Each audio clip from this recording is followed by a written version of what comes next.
Mateřská škola Zvoneček v Krupce má kapacitu 75 dětí. Může se pochlubit výbornou spoluprácí s většinou rodičů malých adeptů na vzdělání, kteří sem docházejí. Zúčastňují se řady akcí, které školka připravuje, ať jsou to v létě různá setkání na zahradě objektu nebo v zimě v příjemném interiéru.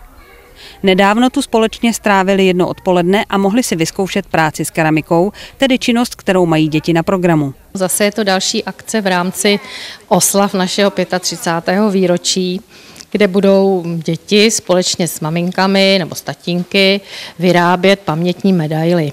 Paní učitelky jim řeknou co a jak a zkusí si všichni takzvané plácání, patlání se s hlínou. Pod radou a dohledem učitelek tu rodiče s dětmi zkoušeli, co se s hlínou dá vytvořit. Nezůstalo samozřejmě jen u pamětních mincí.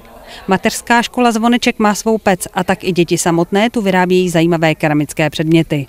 Někdy mají ty rodiče jako pocit, že by si to chtěli zkusit taky, takže jim každý rok vlastně to umožňujeme, no ale to jsme to pojali jako k tomu našemu výročí, jindy třeba si vyráběli k Vánocům nějaké svícínky, nebo k maminkám srdíčka, nebo k Velikonocům nějaké velikonoční takové motivy. No tak dneska to máme, že zkusej medaily se zvonečkem jako k tomu našemu výročí. Některé výtvory jsou tak zajímavé, že podnítily zájem rodičů.